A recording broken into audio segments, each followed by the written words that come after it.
This is my Bobcat 743, and this is the one I modified, and I put a Predator 670 engine in. And I temporarily put it in there just so I could move it from where I had it. The original motor had blown up in it and it needed to be rebuilt. This is going to be a temporary fix for a good while until I get the new motor put in. But the adapter plate that I built for this, that hooks the engine to the hydraulic drive motor, they're not running true with one another because I didn't have a lathe to get everything concentric. So we're going to be removing this today and making this a more permanent fixture for this machine. So let's get everything taken loose and get ready to get it in my shop.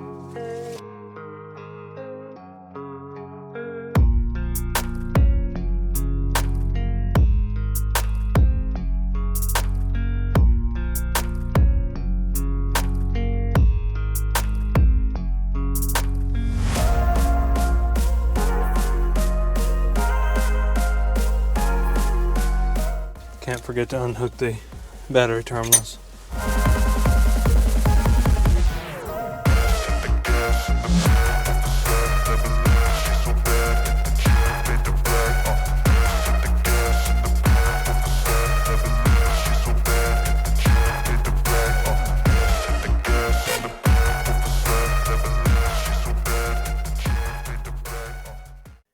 This universal joint with this spline setup, this slides directly over the hydraulic unit in the skidster. And then it just had a round flange with 4 bolt holes in it. I just made an adapter plate that would tie it in with the 4 bolts and then the 1-inch shaft coupler to tie it into the Predator engine. But I just cut that out, laid it up there and eyeballed it the best I could to get it centered. When this is running at 3,500 RPM in the skidster, there's a lot of vibration and you can tell it's not running true. So we're going to remake this on the lathe. I also want to do the alternator upgrade on this. I'm going to create a pulley on this side, close to the engine, and I'm going to have an alternator mounted over here. The only way I could ever change that belt if I needed to would be I'd have to pull the motor back loose and disconnect it from the hydraulic unit. Then I could take my belt off. But I don't plan on leaving this in here that long. I have to pull the carb off of this. From the factory with the original exhaust, one side of your header is shorter than the other. So your carb is jetted in a different way. You'll have like a 105 and a 100 jet on the left and right bank.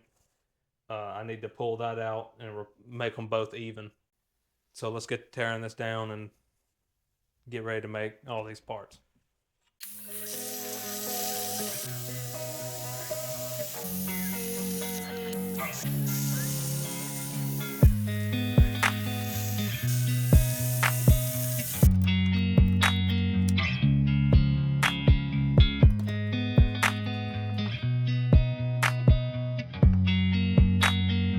I'm no professional machinist.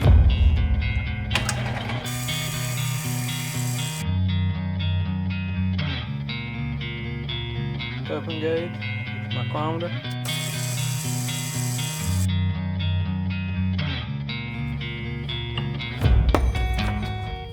High dollar drawing it.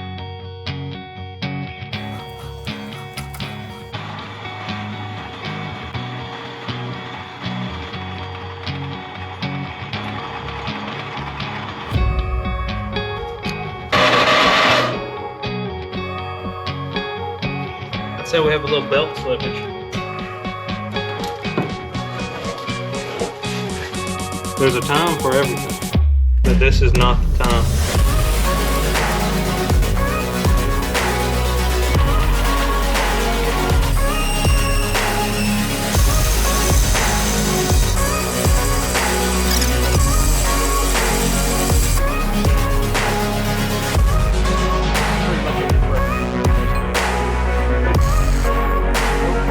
No gas.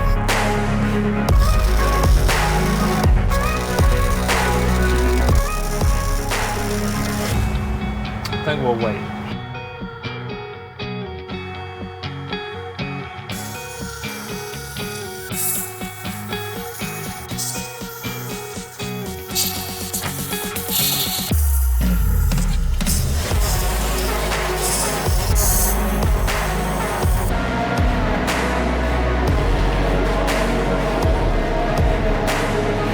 I went ahead and cut a groove in it, and I went ahead and put one on this side in case I want to add something else later. There should be just enough clearance there for the through bolts that are going in here. I got to drill 4 holes through there, and I'm going to tap them to where it can tie into this piece here. I had this extra piece of a 1-inch keyed shaft. Got it running true in this end, and then I just run me a center drill in this side, and I could just slide it off. Now I could rotate it around.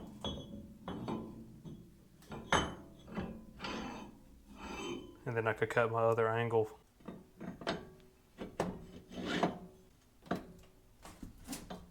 Pop right in there just like that. We'll have our bolts running through. Then we got to build the stand, which I have it cut out. It's probably been a week and a half since I've been back out here in the shop, and I'm just ready to get this thing back going. Get everything tied in this weekend, and hopefully I can have it ready to go back in the skidster next weekend. I had some complications with the machine. The gears that drive my power feed, they have got out of calibration. I got to readjust them and get them tightened back up. I had a problem with my high gear and low gear. The way it's set up, there's a shaft that runs through, and there's a pulley pack. You got 3 different size pulleys. That has seized in high gear to where I can't disengage it. I was running it in the lowest setting in low gear, and the machine just like bound up on me. So I'm gonna have to pull the headstock apart and figure out what's going on there. I gotta replace the belts. They're slipping pretty bad, and I got as much pressure on it as I can get, but I still got a lot of slack in it. Let's get started on the engine stand portion of this. I can show you more about it once it's put together. And late Merry Christmas to everyone. It's December 23rd today. So I hope everybody had a great Christmas.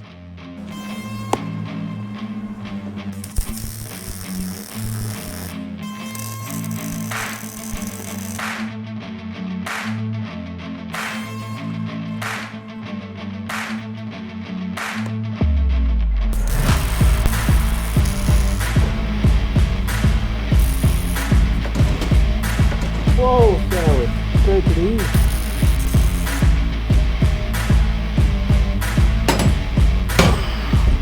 Always use your back. Be a man.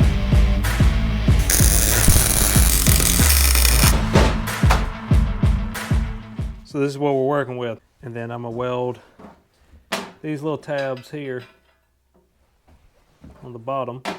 And that's what to bolt the adapter plate to the skidster. I am missing some parts. So let's find that. It was in this mess of a water table I have. I got 2 options, 78 K10 alternator, or I have my 89 Chevrolet alternator I could use. And I decided to go with this one, but it doesn't have the right pulley type on it. So I'm hoping this one will come off and I can just pop it straight on here. And if I got to build a spacer and whatnot, I can. 3/8 bolt. Run through here, and then we're going to take a washer just to use as a shim. Then we'll put our nut on. And I'm just going to tighten that up tight, and I'll be able to tack weld this bracket in place, and that will allow the alternator to have a pivot point to where I can set the belt tension. We're going to bolt this piece here. This is just going to be a pivot point at the top, and then I have that slotted area there that this bolt's going to tighten on to.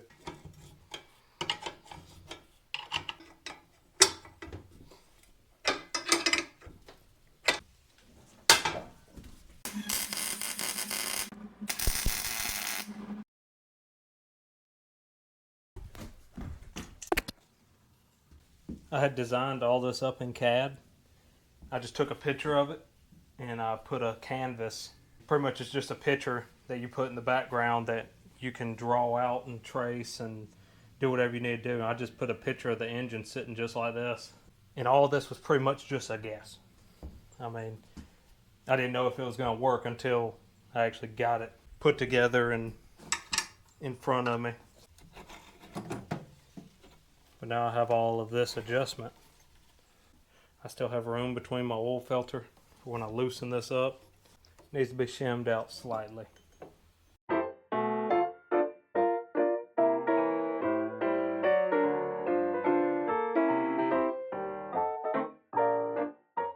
I've got some new units.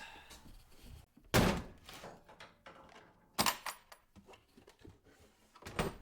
burnt my drill up, so we have acquired a new one. Also come with a 1/2-inch impact. But we got to charge up some batteries. I should put twice as many plugs in this shop, because I can never seem to find an outlet when I need it. She's chunching. I need the rest. Just need a drill. 3/8 drill bit. In the process of going to get a new drill, I've completely forgot what I was using it on.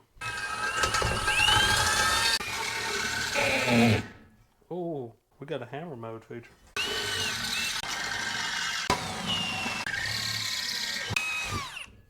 Whenever you drill out a hole that you've cut with your plasma or a torch or anything, it hardens that surface around it. So I always use an old drill bit. Quick tip. What am I doing? That's what we're doing. It was to finish our adapter. I'm just going to use this drill bit to mark the center.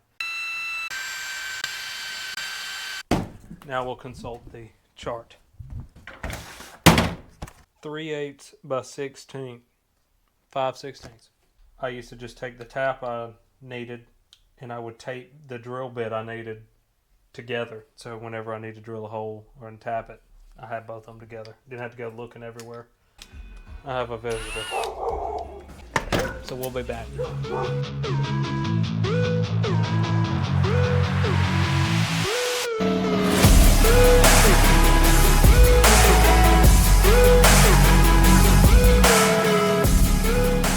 back. It's the next day. My buddy Jeffro came and he drove up on his unit.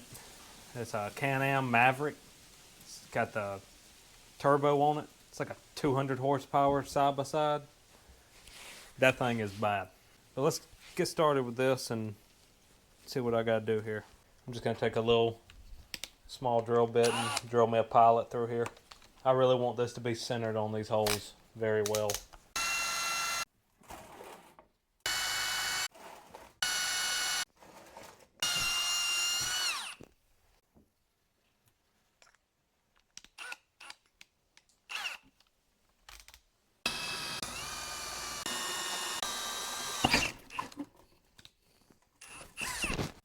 Different size drill bits are made to cut at different speeds. The bigger it is, the slower it must go. The smaller drill bit, the faster you can go with it. So don't just sit there and max out the drill and just burn your bits up. 3/8/16.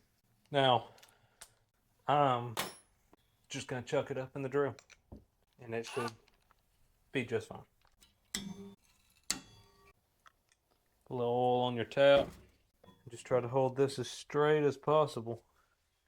Put it in low gear.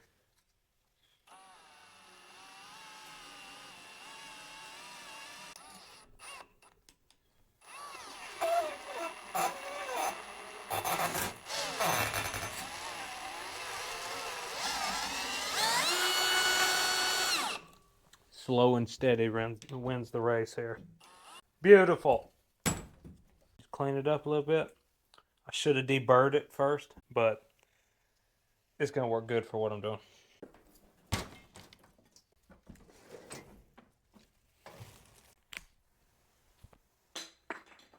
Might as well cancel that order.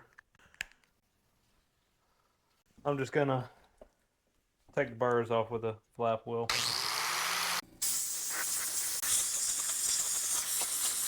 That's our adapter.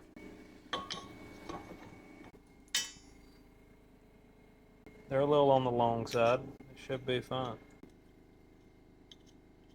Let's try out my new impact.